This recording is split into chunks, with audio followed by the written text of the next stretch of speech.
आता लाईव्ह झालाय चालू. करू का सुरू? 2 मिनिटं कमेंट वगैरे येतील. सरांनी सांगितलं. तुम्ही एकदा विचारा सर की चालू झालंय का म्हणून, म्हणजे ऐकायला येते का आता चालू असं झालं. विचारा. म्हणजे काही नको. इथं काय कमेंट येतील सर, ते तुम्हाला बघता येतील. मी सांगतो तुम्हाला काय आहे तर. सर तुम्ही चेक करा तुमच्या. बघतो.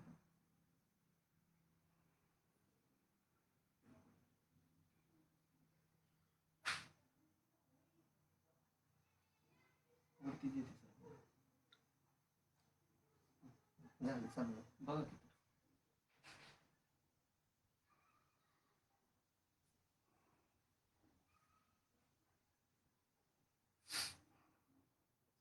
झालं चालू.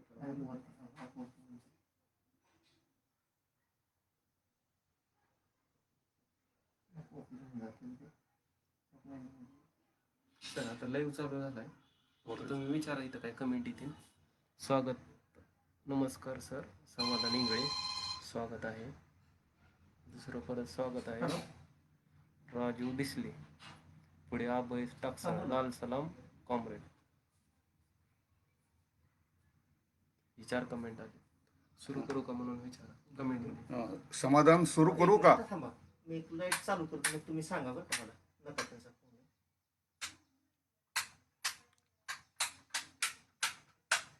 आता बघा बरं सर, दिसते का बरोबर? हॅलो, सुरू करा म्हणाले उदय चौधरी यांचं. सुरू करायचं.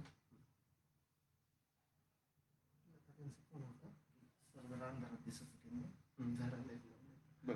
बोलायचं सुरू करा म्हणजे. समाधान कुठे आहे? रिस्पॉन्स रिस्पॉन्स काय येणार नाही सर, ह्याच्यात फक्त आपला आवाज जाणार. बोलू. इथे एक कमेंट आली आहे, तुम्हाला वाचून सांगतो. कॉम्रेड अण्णाभाऊ साठे जन्मशताब्दी समारोप निमित्ताने प्रबोधन जागर पंधरवाडा उपक्रमाला प्राध्यापक तानाजी ठोंबरे बार्शी संवाद साधताना विषय अण्णाभाऊंचे विचार कुणासाठी, ही एक कमेंट आली. बोलू. ओके चालतं. नमस्कार. महाराष्ट्राच्या प्रगतिशील लेखक संघाच्या वतीनं आयोजित केलेल्या या शताब्दी व्याख्यानमालेमध्ये मला बोलायची संधी मिळाली, त्याबद्दल संघाच्या पदाधिकाऱ्यांचे, संयोजकांचे व उपस्थितांचे मी मनपूर्वक धन्यवाद देतो. प्रथमतः कॉम्रेड अण्णाभाऊ साठे यांच्या शताब्दीच्या निमित्तानं मी त्यांना क्रांतिकारी अभिवादन करतो, लाल सलाम करतो.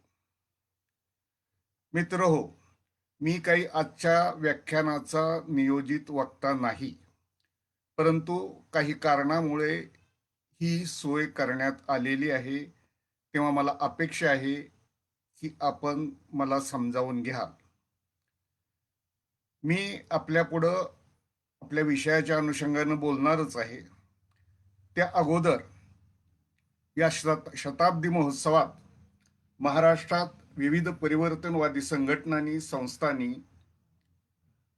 जे विविध उपक्रम सादर केले, प्रबोधन केले, अण्णाभाऊ सर्वसामान्य कार्यकर्त्यापर्यंत पोहोचवण्याचा प्रयत्न केला, ही एक अत्यंत उल्लेखनीय अशी बाब आहे.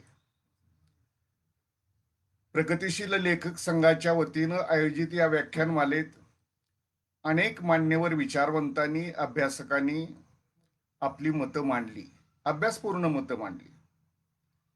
हा विचारमंच विविध मतांचा आदर करणारा आहे, सगळ्यांच्या मताला, विचाराला खुला अवकाश देणारा आहे, कारण आपण प्रबोधनाचे वाटसरू आहात. आणि एवढंच निवेदन करून मी माझे विचार आपल्यापुढं मांडण्याचा प्रयत्न करतोय. मला दिलेला विषय अण्णाभाऊचे विचार कुणासाठी हा थोडासा अस्पष्ट आहे असं मला वाटतं. तरी सुद्धा मी या विषयाच्या अनुषंगानं बोलण्याचा प्रयत्न करणार आहे. अण्णाभाऊ एका लहानशा खेड्यात वाटेगावला मातंग समाजाच्या वस्तीमध्ये जन्माला आले. जन्माला येतानाच दारिद्र्य, अज्ञान, गुलामगिरी ही त्यांच्या सोबतीला होती. त्यामुळं साहजिकच त्यांना शिक्षणाचा, विचाराचा, प्रबोधनाचा, संस्कार घरातून वारशा हक्कानं मिळण्याची अजिबात शक्यता नव्हती. अण्णाभाऊंचं बालपण वारणेच्या खोऱ्यात निसर्गाच्या अंगाखांद्यावर अत्यंत धुंदपणानं वावरण्यात गेलं. तो निसर्ग अण्णाभाऊनं आपल्या मनात साठवला. ते मुंबईसारख्या महानगरात गेले, अनेक संघर्षात सहभागी झाले, तरी सुद्धा तिथल्या निसर्गाने अण्णाभाऊची साथ सोडली नाही. अण्णाभाऊने आपल्या काव्यामध्ये, साहित्यामध्ये अनेक संघर्षाबरोबर निसर्ग ही अत्यंत सुंदर पद्धतीनं वर्णिलेला आहे. तर आपल्याला प्रश्न पडतो, अनेकांना प्रश्न पडतो की अण्णाभाऊ मुंबईतून उठले, त्यांचे आई वडील चालत त्यांनी मुंबई गाठली. कामगार वस्तीमध्ये कळू लागल्यापासून त्यांनी आपलं बस्तान बसवलं. एका लहानशा झोपडी, एका लहानशा खोपट्यामध्ये लेबर कॅम्पात ते राहू लागले. आणि सायंकाळच्या वेळेला जवळच्या नाक्यावर असलेल्या इराणी हॉटेलमध्ये त्या परिसरातील विविध कार्यकर्ते जमा होत. अण्णाभाऊही तेथे जात असत. त्या वस्तीत डासाचा उच्छाद फार मांडलेला होता. एके ठिकाणी गमतीनं अण्णाभाऊनं अत्यंत गमतीनं एक पोवाडा मच्छरावरती सादर केला. शिक्षण जरी अण्णाभाऊचं नसलं तरी घरातून वारसा गाण्याचा, अभिनयाचा, वाजवण्याचा त्यांना लाभलेला होता. त्यांचा तो पोवाडा, विषय त्याचा कुठलाही असला तरी तो पोवाडा अत्यंत चांगल्या पद्धतीनं सादर झालेला होता. उपस्थितांच्या मनाचा त्यांनी कब्जा घेतला. त्या उपस्थितामध्ये त्या लेबर कॅम्पामध्ये राहणारे हरिभाऊ पगारे, जाधव सरतापे यासारखे कम्युनिस्ट पक्षाचे निष्ठावंत कार्यकर्ते होते. त्यांनी ओळखलं की या आवाजामध्ये, या सादरीकरणामध्ये एक वेगळं सामर्थ्य आहे आणि त्याचा आपल्या पक्षाला आपले विचार मांडण्यासाठी उपयोग करून घेता येण्यासारखा आहे. कारण त्यावेळेला आंबेडकरी जलसे, फुल्यांच्या परंपरेतून आलेले आंबेडकरी जलसे मोठ्या प्रमाणात सादर केले जात होते. बाबासाहेब असं म्हणत असत की वामन कर्डकांचं एक गाणं आमची 100 भाषणं बरोबर आहेत. याचा अर्थ असा की त्या सर्वसामान्य माणसांना या जलशाला, या जलसाचं सादरीकरण जाऊन पोचत होतं. अण्णाभाऊंचा हा तिथं झालेला पोवाड्याचा कार्यक्रम कम्युनिस्ट कार्यकर्त्यांनी दळवी बिल्डिंगमध्ये आयोजित केला. या कार्यक्रमाला अत्यंत मोजके असे लोक हजर होते. त्याच्यामध्ये पक्षाचे PC जोशी, BT रणदिवे, अधिकारी, अण्णाभाऊ, त्यांचे साथीदार, अनेक कार्यकर्ते त्या पोवाड्याला उपस्थित होते. तिथे अण्णाभाऊनं आपला पोवाडा सादर केला आणि त्या सादरीकरणानं सगळ्यांना अण्णाभाऊच्या गाण्याची, सादरीकरणाच्या सामर्थ्याची ओळख पटली आणि त्यांनी ठरवलं की हा कलावंत आपल्या उपयोगाचा आहे. या कलावंताला आपण आपल्या बरोबर घेतलं पाहिजे. आणि अण्णाभाऊ तिथपासून कामगार म्हणून तर ते विविध लढ्यामध्ये, गिरणी कामगाराच्या लढ्यामध्ये सहभागी होत होते. अगदी पोस्टर लावण्यापासून ते लहान मोठ्या सभेचं आयोजन करण्यापर्यंत सगळ्या प्रकारची कामं त्यांनी केलेली होती. म्हणजे ते कम्युनिस्ट पक्षाशी, कामगार चळवळीशी अगोदरच जोडलेले होते. आता एक कलावंत म्हणून ते या चळवळीशी जोडले गेले आणि लवकरच तशी संधी मिळाली. 1944-45 साली टिटवाळा येथे किसान सभेचं अधिवेशन भरलं आणि त्या अधिवेशनाच्या निमित्तानं आजूबाजूचा वारली, आदिवासी सगळा परिसर अमरशेख, अण्णाभाऊ आणि दत्तोबा गव्हाणकर यांनी पिंजून काढला आणि त्याला अत्यंत लक्षणीय अशी उपस्थिती जमा झाली. आणि तिथपासून अण्णाभाऊनं आपल्या शाहिरीचा महाराष्ट्राला परिचय करून दिला. अण्णाभाऊ तसे पंडित नव्हते, विद्वान नव्हते, परंतु जीवनाच्या अनुभवातून ते शिकत होते. हा अनुभव अत्यंत जिवंत स्वरूपाचा असा होता, वास्तव होता. ते ज्या लोकात वावरत, त्या लोकांची सुखदुःख ते गात, त्यांच्या संघर्षामध्ये ते सहभागी होत, या सगळ्यांनी जणू काही नारायण सुर्व्यांच्या माझ्या विद्यापीठाप्रमाणे अण्णाभाऊवर संस्कार केलेले होते. आणि अण्णाभाऊ नावाचा शाहीर महाराष्ट्राच्या नभामध्ये तेव्हापासून चमकू लागला. लवकरच अण्णाभाऊंनी आपल्या पोवाड्याच्या लेखण्याला, पोवाडे, वगनाट्य यांचं लेखन सुरू केलं. पुढं त्यांनी कथा लिहिल्या, कादंबऱ्या लिहिल्या, प्रवास वर्णन लिहिलं. आणि हा त्यांचा साहित्यिक म्हणून होत असलेला प्रवास खरोखर थक्क करून सोडणारा होता. त्यामुळं आपल्याला असं वाटतं, आपल्या अशी तक्रार असते, ती रास्तही आहे, की मराठी साहित्यिकांनी अण्णाभाऊंची दखल घेतली नाही. त्यांची दखल घ्यायला फार उशीर झाला, विलंब झाला. आपली तक्रार योग्य आहे, परंतु लक्षात घ्या, इथं साहित्याच्या सगळ्या परंपरा एका वर्गाने आपल्या हातात बंदिस्त केलेल्या होत्या. त्यांनी सांगायचं आणि इतरांना ऐकायचं. इतरांनी काही जर सांगायचा प्रयत्न केला तर ते त्यांना सहन होत नव्हतं. अण्णाभाऊंना सोडा, तुकारामाला सुद्धा त्यांनी माफ केलेलं नव्हतं. आणि मग अण्णाभाऊ लिहित होते, त्यांचं लिखाण लोकप्रिय होत होते. त्यांच्या कलापथकावर श्रोत्यांची, कामगाराची, कष्टकऱ्यांचे उड्यावर उड्या परत होत्या. सारा महाराष्ट्र त्यांनी पिंजून काढलेला होता. साहित्यिकांनी दखल घेतली नाही. याचं कारण आपल्याला जरा शोधून काढावं लागलं. आणि मला वाटतं कॉम्रेड अण्णाभाऊ साठे पहिल्या साहित्य संमेलनामध्ये अर्जुन डांगळे यांनी या कोंडीची चांगल्या पद्धतीनं उकल केलेली आहे. कसं लिहित होते अण्णाभाऊ? मी मगाशी सांगितलं की ते त्यांच्या विद्यापीठात शिकत होते. अनुभव त्यांचा गुरु होता, कारण त्या गावाला यशवंत मनोहर यांच्या उक्तीप्रमाणे कालचा पाऊस कधी आलेलाच नव्हता.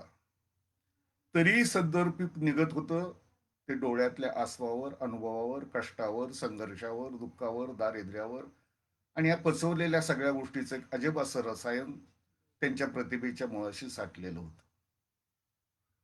अण्णाभाऊ केवळ कल्पनाशक्तीनं लिहिणारे लेखक नव्हते. प्रतिभा एवढं महान साहित्यिक कार्य उभं करू शकत नाही. त्याला अभ्यासाची गरज लागते, त्याला एका दृष्टीची गरज लागते, आणि तो अभ्यास आणि ती दृष्टी अण्णाभाऊंना मार्क्सवादानं दिली. या दृष्टीनं ते जग न्याहाळू लागले. विविध घटनांचा, लढ्यांचा ते अभ्यास करू लागले. त्यातूनच त्यांना जगाची मांडणी, सभोवतालच्या परिसराची मांडणी समजू लागली आणि त्यातून ते लिहू लागले.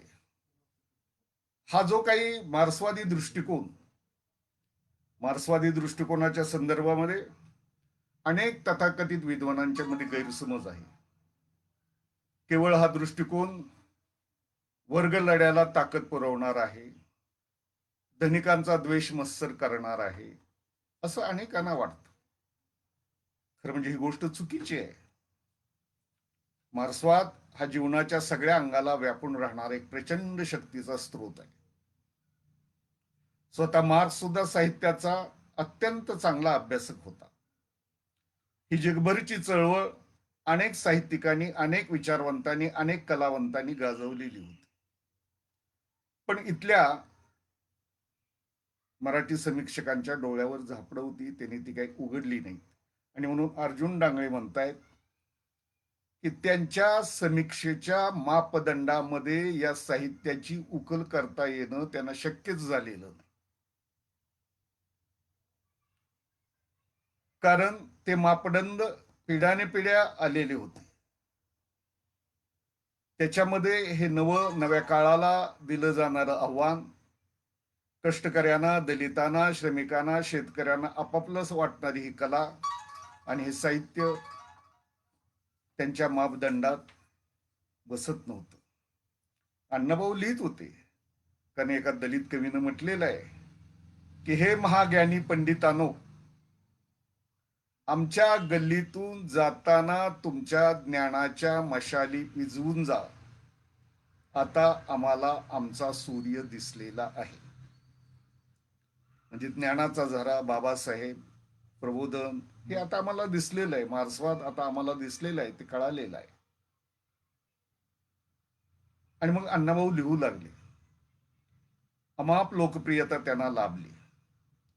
त्या लोकप्रियतेचं वर्णन करत असताना कॉम्रेड एस ए डांगे असं म्हणतायत की या प्रस्थापिताच्या दृष्टीनं अण्णाभाऊ गुन्हेगार होते. काय गुन्हा केलेला होता त्यांनी?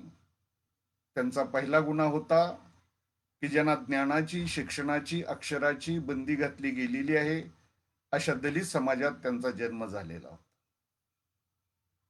दुसरा गुन्हा त्यांनी केलेला होता, एक अत्यंत भयानक अशा, विध्वंसक अशा शक्तीच्या, कम्युनिस्टांच्या विचारधारेमध्ये ते सहभागी झालेले होते असं त्यांचं म्हणणं होतं. आणि तिसरा गुन्हा त्यांनी केलेला होता की अण्णाभाऊचं साहित्य हे प्रचारकी आहे. प्रचाराशिवाय, धनिकाच्या द्वेषाशिवाय त्यामध्ये दुसरं काहीही नाही. त्यामध्ये साहित्याचं तंत्र नाही आणि असलंच तर त्याची मोडतोड आहे, असे अण्णाभाऊवर आरोप करून त्यांना गुन्हेगार ठरवलेलं होतं. डांगेंनी त्याची फार सविस्तर अशी उत्तरं दिलेली आहेत. अण्णाभाऊंच्या शाहीर या लेखन संग्रहाला डांग्यांनी जी प्रस्तावना लिहिलेली आहे त्या प्रस्तावनेमध्ये याचा उल्लेख केलेला आहे. कार्यकर्त्यांना मुळातून वाचायचं असेल तर मुंबई विद्यापीठाने अण्णाभाऊ आणि अमर शेख यांच्यावर गरजा जय जयकार नावाचं जे ग्रंथ सादर केलेलं आहे त्याच्यामध्ये सुद्धा ही प्रस्तावना आलेली आहे. त्याचबरोबर साहित्य म्हणजे काय, साहित्य कुणासाठी असतं, साहित्याचं प्रयोजन काय, कष्टकऱ्याचं साहित्य कसं असतं, याबद्दल एस ए डांगे यांनी आपल्या इतर भाषणामध्ये अत्यंत सविस्तर उहापोह केलेला आहे. ती भाषणं त्यांची गाजलेली 14 ऐतिहासिक भाषणं नावाच्या ग्रंथामध्ये समाविष्ट करण्यात आलेली आहेत. कार्यकर्त्यांनी ती मुळातूनच वाचण्यासारखी आहे. असो, तर आपण पुढे जाऊया. अण्णाभाऊ लिहित होते. ते लिहित होते, कोणासाठी लिहित होते असा आपण पहिला प्रश्न उपस्थित करूया. म्हणजेच त्यांच्या साहित्याचं प्रयोजन काय? तोपर्यंत मराठी साहित्यामध्ये चघळून चोता झालेला वाद सुरू झालेला होता, चालूच राहिलेला होता की साहित्य कलेसाठी आहे की साहित्य जीवनासाठी आहे. साहित्य कलेसाठी असतं, ते स्वांत सुखाय असतं, ते कुणाला समजू अगर न समजू लेखक लिहित असतो असा म्हणणारा एक अत्यंत मोठा असा वर्ग होता, शहाणा असं म्हणूया आपण, याचा शहाणा वर्ग होता. आणि तो काळ नवसाहित्याचा, नवकथेचा, साहित्यातील नव्या प्रवाहाचा होता आणि इंग्रजाच्या अनुकरणातून इथली मंडळी लिहित होती.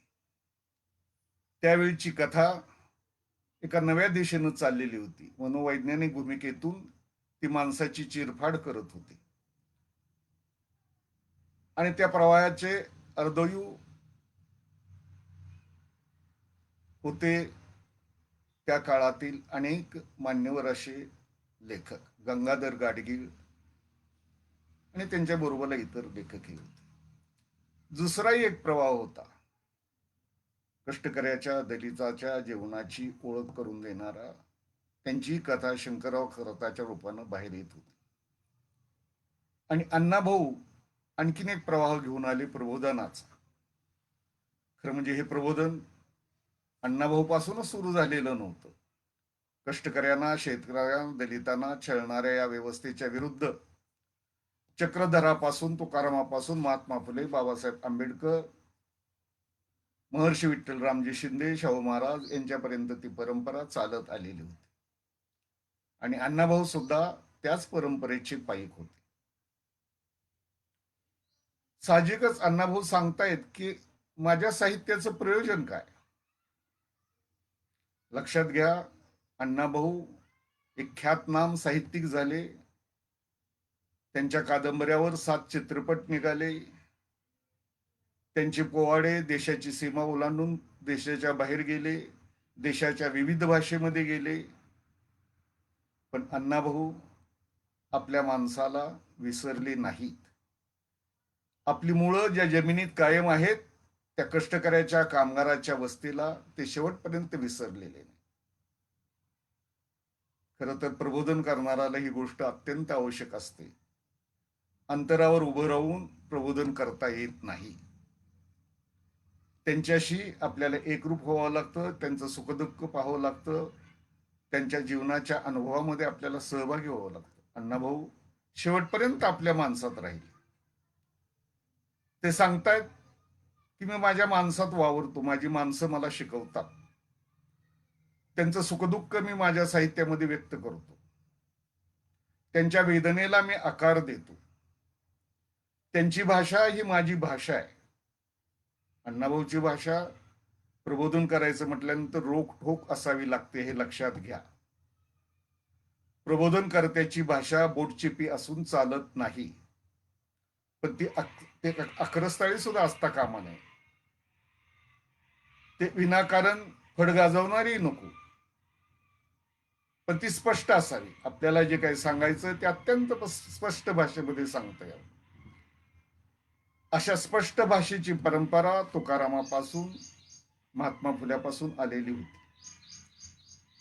कारण ते अंतकरणापासून बोलत होते, आपल्याला पटलं ते सांगत होते. तुकारामाचं म्हणणंच असं होतं की बुडते हे जन न देखवे डोळा, म्हणून कळवळा येत असे. आणि मी जे काय सांगतोय ते दुसऱ्याचा अनुभव गिरवत नाही. अंतरीचे दवावे स्वभावे बाहेरी धरिता परी आवरेना. तुका म्हणे मेघ नाचवी मयुरे, लपविता खरे येत नाही. अशी ही प्रबोधनाची भाषा होती. महात्मा फुल्यांची भाषा अशीच रोकटोक, जणू काही प्रतिस्पर्ध्यावर, प्रस्थापितावर दगडधोंड्यांचा वर्षाव करणारी. आणि ते म्हणत हे गरजेचं आहे, हे गरजेचं आहे. त्यांना सावध करून, त्यांना भानावर आणून आपल्याला आपलं कार्य पुढे न्यायचंय. तशीच अण्णाभाऊ सुद्धा अत्यंत रोखठोक भाषेमध्ये लिहित होते. त्यामुळं त्यांची भाषा एक वेगळा ढंग घेऊन आकाराला आलेली होती. त्या भाषेचं सुद्धा शब्द सौंदर्य अजून चांगल्या पद्धतीनं उलगडलेलं नाही. एखाद्या धोंडेसारख्या अभ्यासकाने थोडासा प्रयत्न त्या बाबतीत केलेला आहे, दिलीप धोंडगेंच्या सारखा. परंतु त्या भाषेचं सौंदर्य, त्याची शब्दकळा, तिचं मोहक रूप, समर्पक अशा शब्दाची त्यांनी केलेली पेरणी, त्या भाषेची लय, तिची ढब एक आगळी वेगळी आहे. उदाहरणार्थ आपण जर पाहायला गेलो तर शिवाजी महाराजांना विविध विशेषणं लावली गेली, बिरुदं लावली गेली. हिंदवी स्वराज्य संस्थापक, अमुक अमुक अशा अनेक बिरुदं लावली गेली. पण महात्मा फुल्यानं लावलेलं बिरुद काय होतं? ते शिवरायाला रणपंडित म्हणत होते. रणपंडित, रणांगणावरचे डावपेच आखणारा, प्रतिस्पर्ध्याला नामोहरम करणारा असा रणपंडित, अशी भाषा अण्णाभाऊ वापरतात. या भाषेची मौज, याची शब्दकळा, याचं सामर्थ्य खरोखर वेगळ्या अंगाने आपल्याला पाहता येईल. पण आता आपला तो मुद्दा नाही. अण्णाभाऊ सांगतात की मी लिहितो माझ्या माणसांना मला कुरूप करायचं नाही. त्यांचं दुःख, त्यांच्या वेदना मला कमी करायच्यात, हलक्या करायच्यात. मला त्यांच्यामध्ये जगण्याचा उत्साह निर्माण करायचा. मला त्यांच्यामध्ये संघर्षाची प्रेरणा जागी करायची. तेव्हा मी कल्पनेचे पंख लावून लिहिणारा लेखक नाही. केवळ मी सहानुभूतीनं लिहित नाही, केवळ मी अनुभूतीनं लिहित नाही, तर अनुभूतीच्या पाठीमागं सहानुभूती आहे. ती माणसं माझीच आहेत. आणि म्हणून अण्णाभाऊ कामगार, दलित, शेतकरी, तळाचा मध्यमवर्ग, शोषित जनता, आदिवासी यांच्याबरोबर लिहू लागले. अर्थात ते ज्यांच्याबद्दल लिहित होते, ज्या भाषेमध्ये लिहित होते, जे विचार सांगत होते, त्यावरूनच आपल्याला लक्षात येतं की अण्णाभाऊचे विचार कुणासाठी आहेत. ते केवळ पांडित्याच्या दर्शनासाठी नाहीत.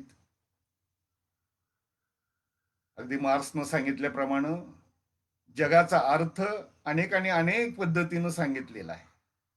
प्रश्न नव्यानं अण्णाभाऊ काहीतरी अर्थ सांगायला निघालेले आहेत अशातला नाही. प्रश्न आहे हे जग बदलण्याचा, प्रश्न आहे हे परिवर्तनाचा, प्रश्न आहे हे प्रबोधनाचा. आणि म्हणून अण्णाभाऊ त्याच्यामध्ये लिहायला लागले. जोपर्यंत श्रमाचा घामाचा वासही ज्यांच्या शब्दाला लाभलेला नव्हता, ते जग त्यांच्या दृष्टीनं त्यांच्या विचाराच्या परिघाबाहेरचं होतं.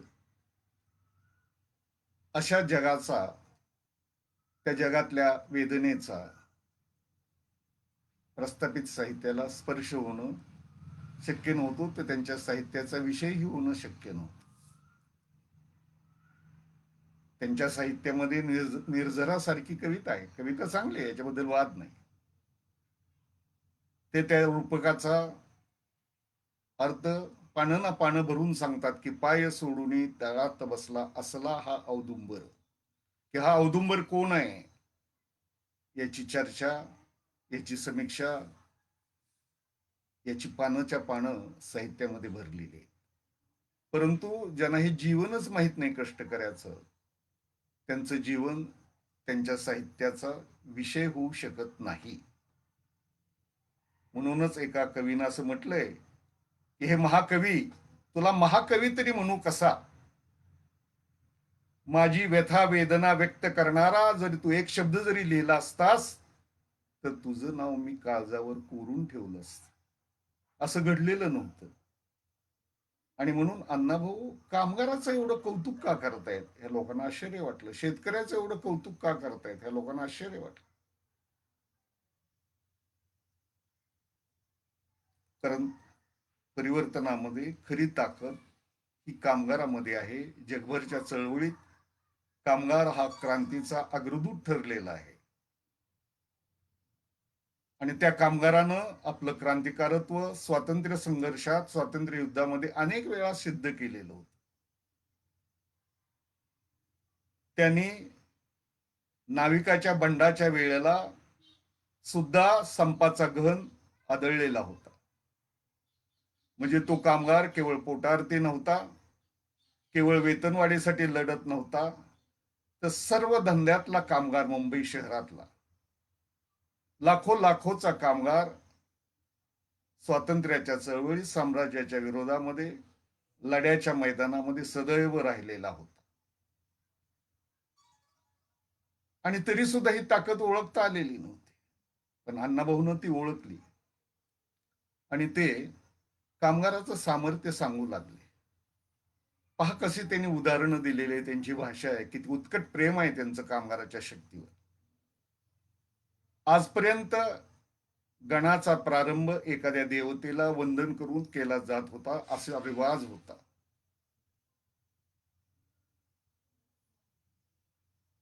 अण्णाभाऊनं तो रिवाज मोडला, कारण तो त्यांच्या जगाचा रिवाज नव्हताच मुळी. अण्णाभाऊनं तो रिवाज मोडला आणि आपल्या गणाची सुरुवात एका वेगळ्या पद्धतीने, एका वेगळ्या गणानं केली. ते म्हणतायत की प्रारंभी मी आज कर पूजला,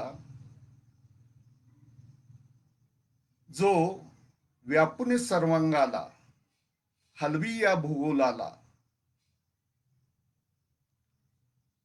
ऊर काळाचे फोडी,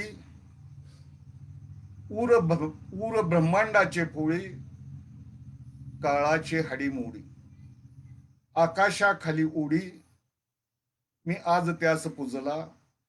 रुद्ररूपी त्याची शक्ती, लोकसेवेकरिता भक्ती.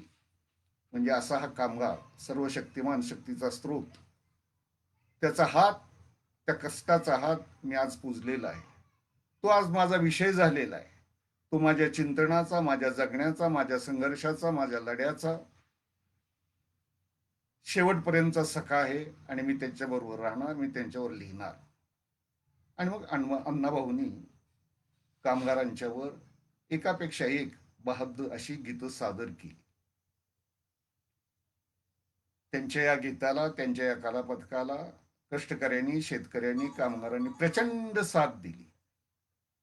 खेड्यापाड्यामध्ये तमाशाचे फड बंद झाले. लोक गाड्या घेऊन अण्णाभाऊच्या, अमरशेखाच्या, लालबावटाच्या कलापथकाला हजर राहत होते.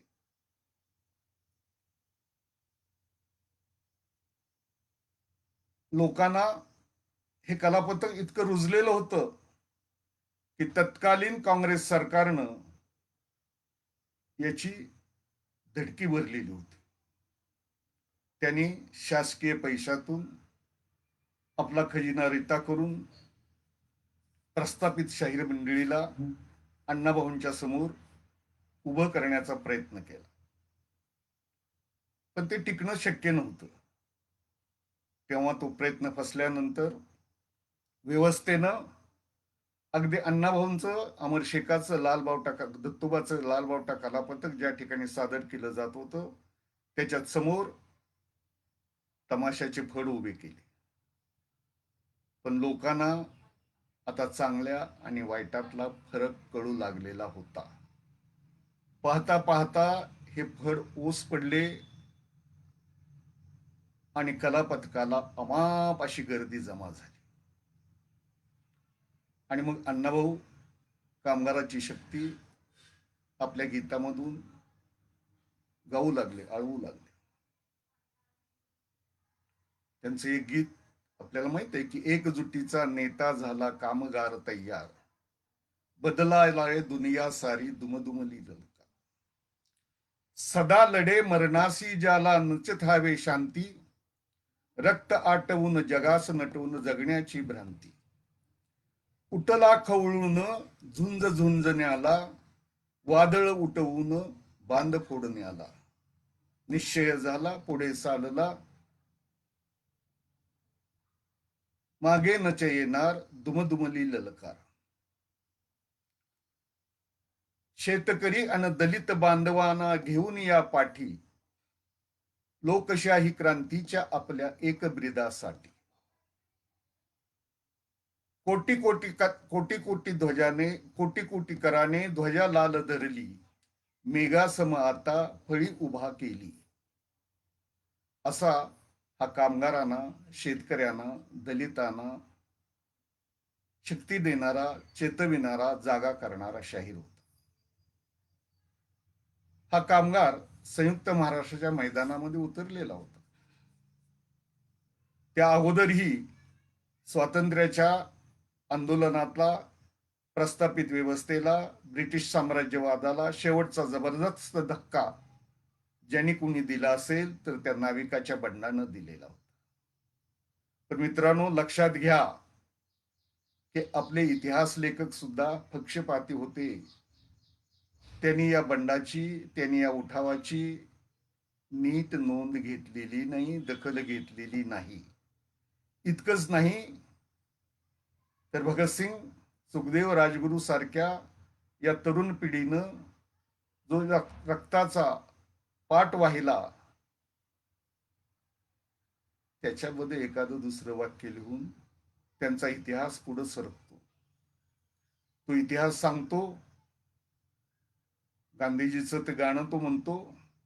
गांधीजीच्या बद्दल आपल्यालाही अभिमान आहे, आपल्यालाही आदर आहे. तो गाणं म्हणतो, कर दी है क्रांती तूने रक्त बिना पार, साबरमती के संत तूने कर दिया कमाल. म्हणजे रक्ताचा थेंबही न सांडता या देशाला स्वातंत्र्य मिळवून दिलंस. म्हणजे कष्टकऱ्याच्या रक्ताशी, त्यांच्या त्यागाशी भांडवलशाही नेहमीच गद्दारी करत असते आणि त्या गद्दाराचे हस्तक अशी इतिहासाची मोडतोड करत असतात. अण्णाभाऊ आपल्या शाहिरीतून कामगाराच्या शक्तीचं वर्णन करत होते. कामगार मैदानात उतरलेला होता. स्वातंत्र्य आंदोलनाच्या त्या शेवटच्या नाविकाच्या बंडाला नाविकाची हाक ऐकून कामगार मैदानी उतरला. संपाचा घन त्यांनी घातला आणि पाहता पाहता लाखो कामगार रस्त्यावर उतरले. ब्रिटिश सरकारनं गोळीबार केला. अनेकांना आपले प्राण गमवावे लागले. तुम्हाला दोंदे सारखी एक कार्यकर्ती त्यामध्ये शहीद झाली. पण कामगार माग हटला नाही. केवळ स्वातंत्र्य लढ्यामध्येच तो आपली कामगिरी बजावून बसलेला नव्हता. स्वातंत्र्य मिळाल्यानंतर या देशाच्या इतिहासात, महाराष्ट्राच्या इतिहासात ज्याच्याबद्दल नेहमी अभिमान बाळगावा, ज्याचं नेहमी कृतज्ञपणे स्मरण करावं, ज्याचा इतिहास नेहमी नव्या नव्या पिढीला सांगत राहावा, ज्याच्यापासून नेहमी प्रेरणा मिळवून द्यावी, असा संयुक्त महाराष्ट्राचा लढा आज पाहिजे त्या पद्धतीनं नव्या पिढीपर्यंत निघून पोहोचवलेला जात नाही. या लढ्यामध्ये कामगार जसा झुंजला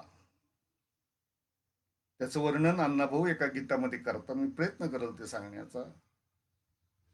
फावटनला जंग झालं, कामगारांनी चंग बांधिला. रस्त्यावर मर्द धावून आला, मर्दानी रक्ताचा पाट वाहिला. 106 कामगार, 106 कष्टकरी, शेतकरी, दलित, सर्वसामान्य माणसं या अग्निकुंडामध्ये भस्मसात झाली या संयुक्त महाराष्ट्राच्या निर्मितीसाठी.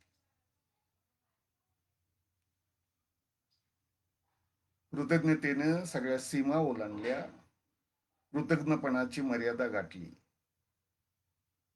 आणि काय नोंद झाली इतिहासामध्ये ठळकपणानं की अमुक अमुक नेत्यांनी संयुक्त महाराष्ट्राचा कलश आणला. आणि हे नव्या पिढीला आपल्याला सांगायला पाहिजे. त्या संयुक्त महाराष्ट्राच्या संघर्षाचं वर्णन करत असताना किंबहुना अण्णाभाऊंची जी अत्यंत लोकप्रिय अशी छक्कड आहे, माझी मैना गावावर राहिली,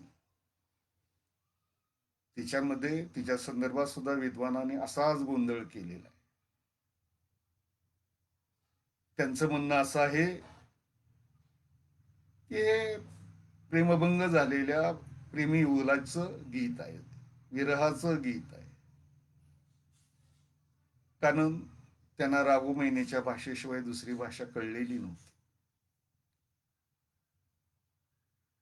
अमर शेखांनी सांगितलेलं आहे आपल्या गावाचं वर्णन करताना, गंगे काठी गोदे काठी द्राक्षाच्या आंब्याच्या बागा, परी माझे या पुष्पावती काठी बाबुळ बोरीच्या रांगा, सह्याद्रीच्या दरे कपारी रागो मैना करती कुंजन, बालाघाट परी माझ्या भला पारवा करतो गायन. असं हे एक वेगळंच जग आहे. आणि मग अण्णाभाऊ या संयुक्त महाराष्ट्राचं वर्णन करत असताना त्या छक्कडमध्ये सुद्धा सांगतायत की गर्वाचं घर खाली झालं, रावणाचं राज्य सुद्धा मोडून पडलं, सखा पाटलाचा पराभव झाला, मुरारजी सुद्धा हात चोळत बसला आणि संयुक्त महाराष्ट्र कष्टकऱ्यांनी, कामगारांनी मिळवला. ते मिळवताना स्वप्न पाहिलेलं होतं की या संयुक्त महाराष्ट्रामध्ये विषमता लोप पावेल, समतेला अधिष्ठान प्राप्त होईल, भेदभाव नष्ट होईल, वर्ण जातीला मुठमाती मिळेल. पण हे काही झालं नाही. हे काही झालं नाही. कारण जे नेतृत्व होते, जे शासनकर्ते होते, त्याच्याबद्दल आपण चळवळीतली माणसं नेहमीच म्हणत असतो. काले भैया गये रे गोरे भैया गये रे भाई काले भैया आए. बदल गई है चावी लेकिन नहीं बदले ये ताले. मामला तसाच राहिला. सूरत बदलली, चेहरा बदलला, पेहराव बदलला, भाषा तीच होती, पण आता ती मधात साखरेत घोळून वापरली जात होती. बदल झाला नाही हे आपण पाहतो. थोडा थोडा बदल झाला, नाही असं नाही, पण कष्टकऱ्याच्या, राबणाऱ्याच्या, मजुराच्या, कामगाराच्या, शेतकऱ्याच्या जीवनात हा बदल घडलेला नाही, हा बदल झालेला नाही. आणि म्हणून आपण या कोविडच्या काळात पाहतोय, काय पाहतो, मला आठवण होते की अण्णाभाऊ 223-24 मैलाचा पायी प्रवास करून निघाले. ती पारतंत्र्यातली घटना होती. परंतु आता स्वातंत्र्याला 60-70 वर्षाचे आयुष्य प्राप्त झालं. अनेक तथाकथित लोकांनी ही जगाच्या पाठीवरची महान अशी लोकशाही म्हणून आपल्याला गौरवून घेतलं. एक फार मोठी शक्ती हा देश म्हणून उभा केला. या देशातले मुठभर लोक जगाच्या श्रीमंताच्या यादीमध्ये अग्रक्रमानं आपलं नाव स्थापून मोकळे झाले. परंतु या कोविडच्या काळामध्ये दिसलं की लाखो लाखो कामगार मजूर वर्ग आपलं बिराड घेऊन पायी शेकडो मैलाचा प्रवास करून आपल्या गावाकडे निघालेला होता. आणि सरकार मात्र संभावितपणानं घोषणा करत होती की मजुरांना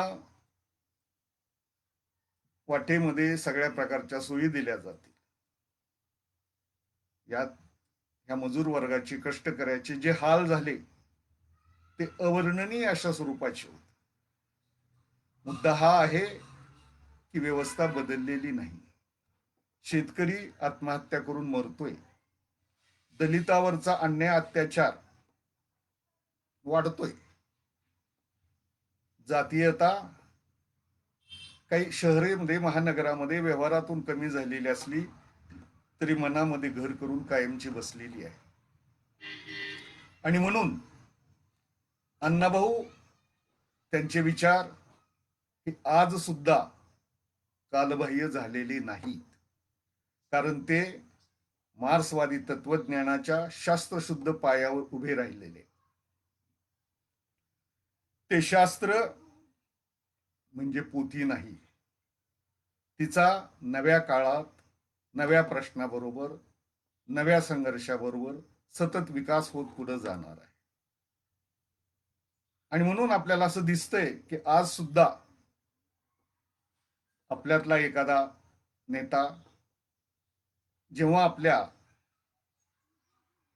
लक्षवेधी दृष्टीनं प्रबोधनाचं सामर्थ्य ओळखून कॉम्रेड शहीद गोविंद पानसरे सारखा एखादा आपला नेता अण्णाभाऊ साठे साहित्य संमेलनाचा जागर सुरू करतो. या साहित्य संमेलनामध्ये अण्णाभाऊ आणि त्या क्रांतिकारकांचे सगळ्यांचे विचार जनसामान्यापर्यंत, नव्या पिढीपर्यंत पोहोचवायचं प्रयोजन होतं, उद्दिष्ट होतं. त्या ठिकाणी सर्वसमावेशक अशी भूमिका आपण पहिल्यापासून स्वीकारलेली होती. प्रबोधनामध्ये आजही आपण तो स्वीकारत आहोत.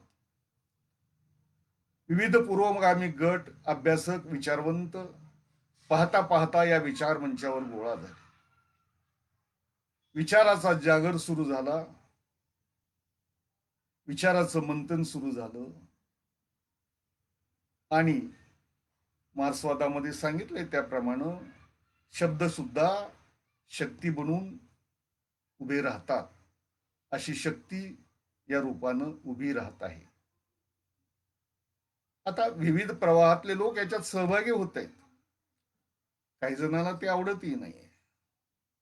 त्यांचं म्हणणं कायमचं असतं की हे काहीतरी कम्युनिस्टांचं आहे. पण लक्षात घ्या, अण्णाभाऊ कम्युनिस्ट होते, अण्णाभाऊ मार्क्सवादी होते. पण अण्णाभाऊवर काही कम्युनिस्टांची मालकी बिलकी प्रस्थापित करण्याचा आम्ही कधी प्रयत्न केलेला नाही. अण्णाभाऊ साऱ्या तमाम कष्टकऱ्याचे होते. ते एवढंच नव्हे तर या राज्याच्या सीमेबाहेर देशातल्या आणि देशाच्या बाहेर आंतरराष्ट्रीय स्तरावर चालणाऱ्या कष्टकऱ्याशी एकरूप झालेले होते, एकजीव झालेले होते. आणि म्हणूनच लक्षात घ्या, वाटेगावच्या निवडुंगाच्या फडाच्या आड अभावग्रस्त परिस्थितीत जन्माला आलेल्या या कलावंतकानं, या साहित्यिकानं स्टॅलिनग्राडवर जेव्हा नाझीच्या फौजा चालून गेल्या तेव्हा जो स्टॅलिनग्राडचा पोवाडा लिहिलाय, इथं सुद्धा एक फार मोठा चमत्कार, आपल्याला चमत्कारावर आपण विश्वास ठेवत नाही, पण एक फार मोठा चमत्कार झालेला आपल्याला दिसतो. साधारणपणे इतिहासामध्ये युद्ध लढाई संपल्यानंतर त्याचं वर्णन करणारा पोवाडा असतो, पण अण्णाभाऊ पहिल्या दिवसापासून या युद्धाला सुरुवात कशी झाली, शत्रू चालत कसा आला, रशियातील सैनिक जागा कसा झाला, तरुण कसा उभा राहिला आणि पाहता पाहता लाल बावट्याच्या नेतृत्वाखाली जनतेनं आपली ताकद उभी केली, की ज्या नाझीला गर्व होता तो निघालेला होता सांगून की मी रशियाचा पाडाव करील, क्रेमलिनला जाईल, क्रेमलिनच्या रस्त्यावर जी काही स्मारकं आहेत पुष्किन सारख्या महाकवीची, त्याचा पाया मी उकडून टाकील आणि तिथल्या फरशात तिथले दगड माझ्या राजवाड्याच्या पायरीच्या पायथ्याशी नेऊन बसवी. पण झालं वेगळं. स्टॅलिनग्राडच्या पोवाड्यामध्ये कष्टकऱ्याच्या एकजुटीचं, ताकदीचं जे अभूतपूर्व वर्णन अण्णाभाऊनं केलेलं आहे, ती ताकद सांगते, गरजून सांगते सगळ्या जगाला, भांडवलशाहीला, ज्यांनी थरकाप उडवला, तो हिटलर, तो नाझी, लाल फौजानं, कामगाराच्या फौजानं, कष्टकऱ्याच्या फौजानं त्याच्या राजवाड्यामध्ये नेऊन त्याला चिरडून टाकलं. असा हा कामगार, असा हा कष्टकरी महान असल्यामुळं अण्णाभाऊच्या साहित्याचा तो विषय झाला. अण्णाभाऊ शेतकऱ्याबद्दलही भरभरून लिहित होते, कारण त्यांनी स्वीकारलेला मार्क्सवाद हा काही एखाद्या विद्यापीठाच्या वर्गातील पुस्तक वाचून ते शिकलेले नव्हते, किंवा त्यांनी कुणाचं अंधानुकरणही केलेलं नव्हतं. त्यांना या देशाची, या समाजाची, वास्तवाची पूर्ण जाणीव होती, पूर्ण कल्पना होती. जगभरच्या भांडवलशाही हा एकमेव शत्रू आहे कामगाराचा, कष्टकऱ्याचा. पण आपल्या देशामध्ये या भांडवलशाहीला जोडूनच जातीयता, जातीवाद, वर्णव्यवस्था, एक फार मोठी शक्ती, एक फार मोठी ताकद शत्रूच्या रूपानं उभी आहे, की जिला महात्मा फुल्यांनी ओळखलेलं होतं, बाबासाहेबांनी ओळखलेलं होतं आणि अण्णाभाऊनही ओळखलं. तेव्हा या वर्गाचा, या वर्णाचा अंत झाल्याशिवाय या देशातली लोकशाही क्रांती यशस्वी होऊ शकणार नाही. आणि ही मार्क्सवादाची शिकवण आहे. लक्षात घ्या की मार्क्सवाद ज्या जमिनीमध्ये, ज्या देशामध्ये, ज्या परिस्थितीत लावायचा असतो, ती जमीन, त्या जमिनीचं नीट ज्ञान असलं पाहिजे. तिची कोळून, तिची कोळपणी, खुरपणं सगळं नीट झालं पाहिजे. चांगल्या बियाण्याची निवड आपल्याला करता आली पाहिजे. चांगलं हवा पाणी त्याला मिळालं पाहिजे. आणि मगच मार्क्सवादाचं रोपटं आकार धरतं, मूळ धरतं, हे अण्णाभाऊनं ओळखलेलं. आणि म्हणून अण्णाभाऊ जेव्हा कामगाराला आपल्या काव्यातून, शेतकऱ्याला आपल्या काव्यातून आळवतात, त्याचबरोबर ते समाज क्रांतिकारक बाबासाहेब आंबेडकर यांना सुद्धा मोठ्या गौरवानं आळवतात. ते सांगतायत की जग बदल घालून सहाव मला सांगून गेले भीमराव. धनवंतांनी अखंड चिपळले, धर्मांधांनी असेच छळले. दगडाने जणू माणिक गिळले, चोर जहाले साव, मला सांगून गेले भीमराव. भीमराव मला सांगून गेले एवढाच निरोप अण्णाभाऊ आपल्यापर्यंत पोहोचवत नाही, तर ते सांगतायत की हा ऐरावत, हा बहुजनाचा, हा कष्टकऱ्याचा ऐरावत चिखलामध्ये रुतून पडलेला आहे. त्या ऐरावतातून, त्या चिखलातून कष्टकरी जनतेला ते म्हणतायत, अंग झाडून तू बाहेर ये आणि बाहेर येऊन आता या मैदानामध्ये रणसंग्राम उभा कर. ही अण्णाभाऊंची बाबासाहेबांच्या संदर्भातली अत्यंत अंतकरणापासून असलेली गौरवाची भावना होती. मला असं वाटतं, मी अतिशयोक्ती करत नाही, बाबासाहेब त्यांनी नेमके ओळखलेले होते.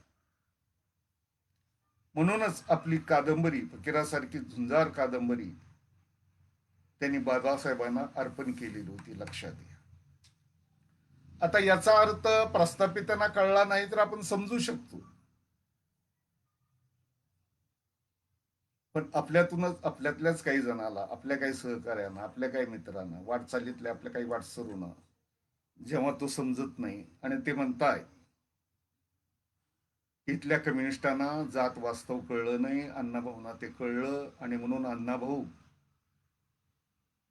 कम्युनिस्टाची साथ सोडून आंबेडकरी चळवळीत सहभागी झाले. अशा हितसंबंधी लोकांनी अण्णाभाऊंच्या संदर्भामध्ये अनेक भ्रामक गोष्टीची प्रेरणी केलेली आहे. त्याच्यामध्ये ही एक गोष्ट आहे. खरं म्हणजे अण्णाभाऊ सांगतायत, स्वतःच व्यक्त करतायत, स्वतःच निवेदन करतायत, मी एक अशिक्षित, अज्ञानी, खेडूत, गरिबीत, दारिद्र्यात आणि दलित वर्गात जन्मलेला माणूस. मला हे सगळं साहित्याचं विश्व उभा करता आलं, त्याच कारण मार्क्सवादाची दृष्टी मला लागली. त्यांनी मला जगाकडे पाहायला शिकवलं. त्यांनी माझ्यातला लेखक, कलावंत उभा केला. त्यांनी माझ्यातला कार्यकर्ता संघर्षामध्ये आणला आणि म्हणून मी हे लिहू शकलो. हे ते कृतज्ञपणानं, अत्यंत नम्रपणानं निवेदन करतायत. पण आता त्याच्याकडे पाहायचंच नाही असं ठरल्यानंतर मग अशा भ्रामक गोष्टी तयार होतात. दुसरा भ्रम त्यांनी पेरला की अण्णाभाऊ शेवटी कम्युनिस्ट पक्षातून बाहेर आले. वास्तव असं होतं की अण्णाभाऊ अखेरपर्यंत कम्युनिस्ट पक्षाचे कार्ड होल्डर होते. असंच तिसरी एक अवही त्यांनी उठवली की अण्णाभाऊ मृत्यूच्या समयी जणू काही निर्वासितासारखे मरण पावलेले होते. 3 दिवस त्यांचं प्रेत सडलेलं होतं. कुणी त्याची दखल घेतली नाही. ही गोष्ट तद्दन खोटी आहे. खोटेपणाचा हा अर्क आहे, लक्षात घ्या. मी मगाशी ज्या अर्जुन डांगळ्यांचा उल्लेख केलेला आहे, त्यांनी आपल्या भाषणामध्ये हे स्पष्टपणानं सांगितलेलं आहे की अण्णाभाऊ ज्या लेबर कॅम्पामध्ये राहत होते, त्या लेबर कॅम्पामध्ये त्या काळात 2च झेंडे फडकत होते. एक फेडरेशनचा निळा बावटा आणि दुसरा कम्युनिस्टांचा लाल बावटा.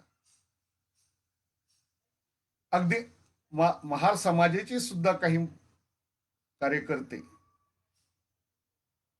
हरिभाऊ जाधवासारखे, सरतापेसारखे, पगार यांच्यासारखे, यांचे बाबासाहेबांशी संबंध अत्यंत चांगले होते, पण ते कम्युनिस्ट पक्षाचे निष्ठावान कार्यकर्ते होते, लक्षात.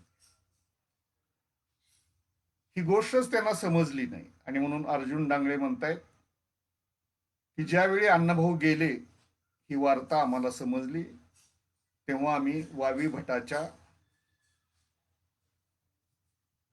प्रगतिशील साहित्य प्रकाशनाच्या कार्यालयामध्ये प्रगतिशील लेखक संघाची बैठकीला बसलेलो. त्याच्यामध्ये मी होतो, नारायण सुर्वे होते, बाबूराव बागुल होते, प्रश्री नेरुरकर होते, असे अनेक जण आम्ही होतो.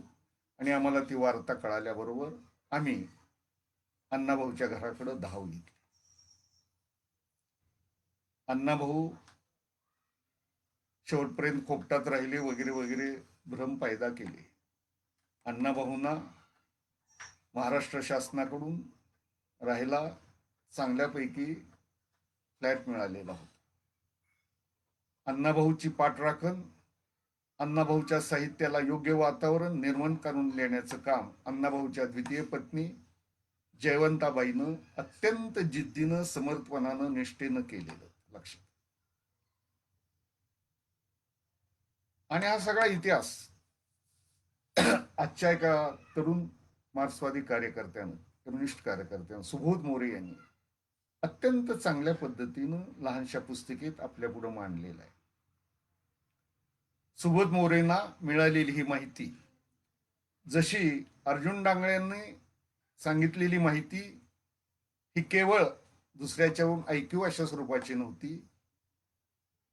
तर अर्जुन डांगळे म्हणतायत की मी लेबर कॅम्पात जायचो, माझे आजोबा त्या ठिकाणी राहायचो आणि मी सगळं त्या ठिकाणचं वास्तव पाहत होतो, अण्णाभाऊला पाहत होतो.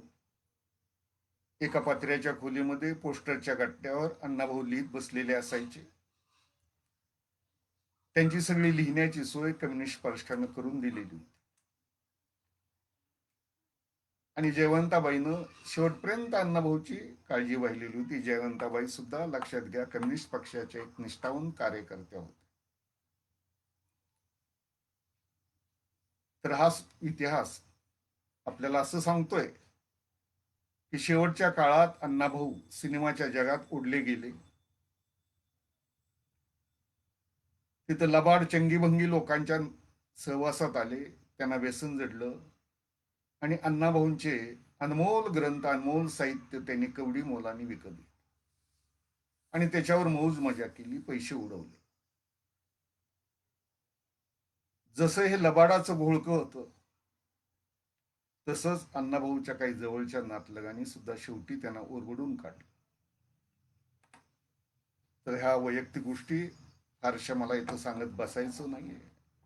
तर अण्णाभाऊ कामगाराचं, शेतकऱ्याचं सामर्थ्य वर्णन करत असताना आज आपण प्रत्येक पुरोगामी साहित्यामध्ये अण्णाभाऊ, पुरोगामी विचार मंचावर अण्णाभाऊंच्या बद्दल बोलत असताना वक्ता कुणीही असो, श्रमिकाच्या, दलिताच्या सामर्थ्याची, अण्णाभाऊंची एक ओळ, त्यांचं एक वचन अत्यंत अभिमानानं सांगत असत. आणि ते वचन असं आहे की ही पृथ्वी शेषाच्या मस्तकावर तरली नसून ती कष्टकऱ्याच्या तळहातावर तरली आहे. याचं अत्यंत चांगलं विश्लेषण बार्शी येथील 7व्या अण्णाभाऊ साठे साहित्य संमेलनाचे मान्यवर अध्यक्ष उत्तम कांबळे यांनी आपल्या भाषणामध्ये केले आहे. ते म्हणतायत की देवाच्या मालकीची पृथ्वी अण्णाभाऊनं कष्टकऱ्याच्या मालकीची केली, कामगाराच्या मालकीची केली आणि ही पृथ्वी कामगारानं आता राखायची, कष्टकऱ्यानं आता राखायची. हिच्यावर या नव्या काळामध्ये जागतिकीकरणाच्या नावाखाली वेगवेगळे हल्ले सुरू झालेले. आज ही व्यवस्था सांगते आहे इतिहास संपला, तत्वज्ञान संपलं, लढाया संपल्या, आता माणूस फक्त केवळ ग्राहक म्हणून शिल्लक राहिलेला. असं होत नसतं. हे किती खोटं आहे, ग्लोबलायझेशन किती खोटं आहे हे एका तरुण कवीनं आपल्या कवितेतून आपल्याला सांगितलेलं आहे. मला फार आवडतो तो कवी, त्याचं नाव आहे अरुण काळे.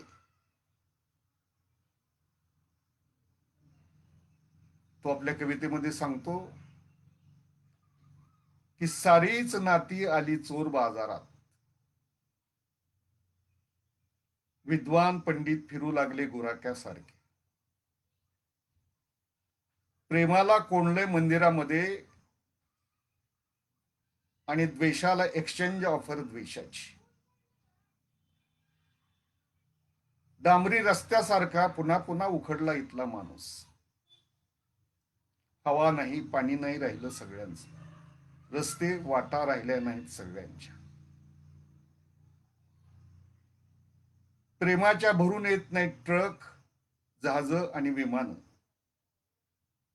ग्लोबलायझेशन झालं म्हणताना होऊ दे ना बाबा प्रेमाचं ग्लोबलायझेशन. आणि असं ग्लोबलायझेशन होणार नाही. एक झिंग आहे, त्यांच्या एका कवितेमध्ये या झिंगचं वर्णन केलेलं आहे. आणि अशी बेहोशी करणारी झिंग आज आणली जाते. एकेकाळी प्रबोधनाच्या चळवळीला साथ देणारा बोलका मध्यम वर्ग आज त्यामध्ये आत्मकेंद्रित होऊन पडलेला आहे. लालबाग परळनं ज्या कामगाराच्या शक्तीचा इतिहास घडवला, ते लालबाग परळ भायखळा वरळी आज कामगाराची शक्ती म्हणून उद्ध्वस्त झालेले. आणि हे उद्ध्वस्त करणारे सांगताय की मुंबई महाराष्ट्राची, मुंबई मराठ्यांची. आणि हा भ्रामक बाणा देऊन काही दिवसापूर्वी आपण पाहिलं की बिहारी उत्तर प्रदेशीय मजुरावर मुंबईच्या रस्त्यावर रेल्वे स्टेशनवर काही लोकांनी काठीनं हल्ले केले, मारता मारझोड केली. पण अण्णाभाऊ यांनी कष्टकऱ्याची, त्यांच्या एकजुटीची ताकद ओळखलेली होती. जरा इतिहास नीट पहा. संयुक्त महाराष्ट्राच्या निर्मितीची जी चळवळ चालू होती, त्याच्या ज्या सभा गाजत होत्या, त्या सभांना, त्या भाषणांना मुंबईचा कामगार आपल्याबरोबर उत्तर प्रदेशचा, बिहारचा भैया त्या कार्यक्रमाला घेऊन जात होता. आणि तो सुद्धा त्यांच्याबरोबर संयुक्त महाराष्ट्र झालाच पाहिजे अशी घोषणा देत होता.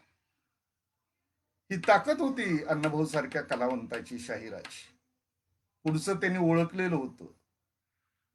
पुढं या देशाची वाटचाल कशा दिशेनं होणार आहे याचाही त्यांना अंदाज आलेला होता. आणि म्हणून जेव्हा जेव्हा कधी भूमिका घ्यायची वेळ होते,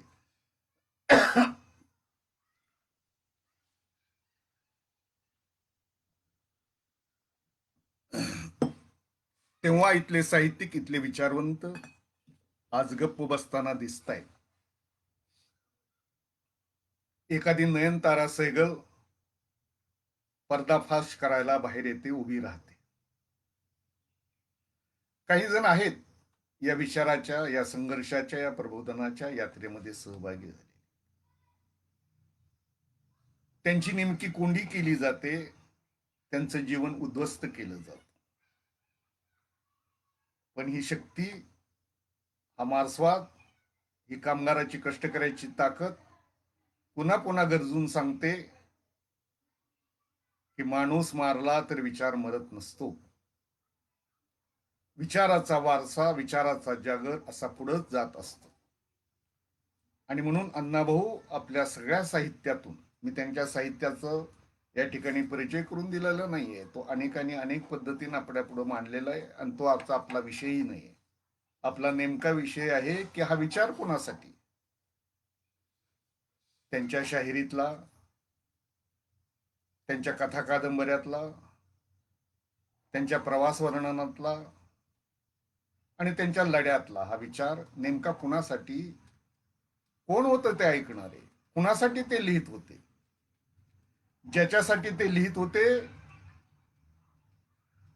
ते त्यांना शक्ती पुरवत होतं. मग बाहेरचे त्याला काय म्हणताय, ते प्रचारकी आहे, तंत्रहीन आहे, याची पर्वा आम्हाला करायची काय. कारण अण्णाभाऊ आपल्या कामगाराला या लढ्यामध्ये झुकून देताना म्हणत असतात की पोटासाठी वाट धरली, पोटासाठी वाट धरली कामाच्या पाठीशी, पर्वा नाही केली ऊन वारा थंडीची, पावसानं भरलं माझं खिस, वान मला एका छत्रीची. असा हा कामगार लढत राहिलेला आहे. आणि म्हणून त्याची शक्ती, त्याची आणि शेतकऱ्याची शक्ती सुद्धा अण्णाभाऊनं अशीच गायलेली आहे. दौलतीच्या राजा उठून सर्जा, हकदे रे शेजाऱ्याला र शिवारी चला. हे नुसतं काहीतरी शेतकऱ्याला गौरवण्याचं गीत नाहीये, लक्षात घ्या. त्या शेतकऱ्याला शहाणं करण्याचं हे गाणं आहे. आणि या गीतामध्ये अण्णाभाऊ सावकारशाही, सरंजामशाही, भांडवलशाही आणि साम्राज्यवादाचं कष्टकऱ्यांना, कामगारांना ओळख करून देत आहेत. हे कसलं दृष्टपण आहे, किती ताकद आहे प्रबोधनाची, लक्षात घ्या. आणि म्हणून आज ही जी प्रगतिशील लेखक संघानं व्याख्यानमाला आयोजित केलेली आहे, याचे उपक्रम मी सुरुवातीला सांगितल्याप्रमाणे केवळ अभिमान स्तवन करण्याची नाही, तो तर आहेच आपल्याला, पण त्याबरोबर या विचाराचा शक्तिगोल सर्वसामान्य माणसापर्यंत नेऊन पोहोचवण्याचा आहे. आज जरी संघटित क्षेत्रातला कामगार परिघाबाहेर फेकला गेलेला असला तरी आपण कष्टकऱ्याच्या, कामगारासाठी काम करणाऱ्या लोकांनी चिंता करण्याचं कारण नाही. आपण चिवटपणानं राहिलं पाहिजे. आपल्याला असं दिसतंय की जो परिघाबाहेरचा आहे, असा मजूर, असा कामगार, असा शेतकरी आपल्या सामर्थ्याची ओळख या कोंडी असलेल्या काळामध्ये सुद्धा करून देऊ लागलेला आहे. मला इथं उदाहरण म्हणून अभिमानानं नोंद करावीशी वाटते की कामगाराचा लढा कसा असतो याचं दर्शन मुंबईच्या आझाद मैदानावर अंगणवाडी सेविकानं 60-65 दिवस मर्दानी झुंज देऊन आपल्याला दाखवून दिलेला आहे. नंदुरबार, धुळ्यापासून परिवर्तन बदलायला निघालेल्या शेतकऱ्याचा लॉंग मार्च, रणरण त्या उन्हामध्ये पायाला चटके बसतायत, फोड येत आहेत, तर चालत चालत तो मुंबईच्या रस्त्यावर येऊन पोहोचलेला आहे. याचं दर्शन आपल्याला असं दिसतंय की सामाजिक जीवनामध्ये की ज्यांना नेहमी बुरक्याखाली झाकलेलं होतं, त्या बुरक्याखालच्या आपल्या भगिनींनी शाहीनबाग नावाची फार मोठी ताकद या हिंसक शक्तीच्या विरोधामध्ये उभी केलेली आहे. ज्याला नागमुठीत धरून पराभव मान्य जरी करता आला नाही तरी पराभूत होऊन बाहेर पडावं लागलं. त्या JNU विद्यापीठामध्ये विद्यार्थी वर्गानं दिलेला संघर्ष हा आपल्याला अभिमानास्पद आहे. हे आपली शक्तिस्थान आहेत. आणि लक्षात घेऊया आपण की नव्या काळामध्ये सुद्धा आपण नवे शाहीर शोधूया, आहेत आपल्याजवळ. शीतल साठे आहे, संभाजी भगत आहेत, शाहीर निकम आहे, धम्मा खडसे आहे. या शताब्दी महोत्सवाच्या निमित्तानं आपण ठरवलेलं आहे की जिल्ह्याचं लहान मोठं कलापथक उभं करायचं. आणि असं कलापथक आकाराला येण्याची ताकद मला असं वाटतं की औरंगाबाद जिल्ह्यामध्ये सगळ्यापेक्षा अधिक आहे. म्हणजे याचा अर्थ असा की मी इतरांना डावलतोय असं नव्हे, तर तिथल्या कार्यकर्त्यांनी, तिथल्या कलावंतांनी पुढाकार घेऊन महाराष्ट्रामध्ये ठिकठिकाणी असे संच, असं जागरणाचं मंच उभा केला पाहिजे. कारण विचारच आपल्याला लढ्यामध्ये साथ देणारे आहेत.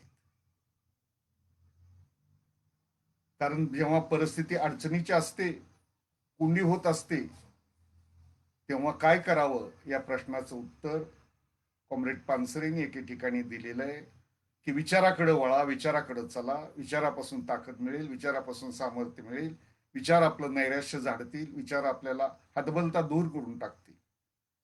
आणि म्हणून अण्णाभाऊंचा विचार हा कष्टकऱ्यासाठी, शेतकऱ्यासाठी, दलितासाठी, दीनदुबळ्यासाठी, आदिवासींच्यासाठी, रामोशासाठी, या सगळ्यांच्यासाठी हा इतिहास आहे, हा विचार आहे. आणि हा विचार, ही विचाराची यात्रा आपण पुढे घेऊन जाऊया. प्रगतीशील लेखक संघानं आज या ठिकाणी हे काम फार चांगल्या पद्धतीनं केलेलं आहे. मला माझ्या अल्पशा संघटनात्मक कामामध्ये अण्णाभाऊच्या विचाराची जी अल्पशी मला ओळख झाली, भान आलं, त्या अंगानं मी आपल्या पुढे बोलण्याचा प्रयत्न केलेला आहे. आपण अधिक चिकित्सक व्हा, अधिक व्यापक पद्धतीनं विचार करा आणि हे विचार समाजाच्या तळागाळातल्या माणसापर्यंत लावून पोचवा. लाल सलाम, जय भीम.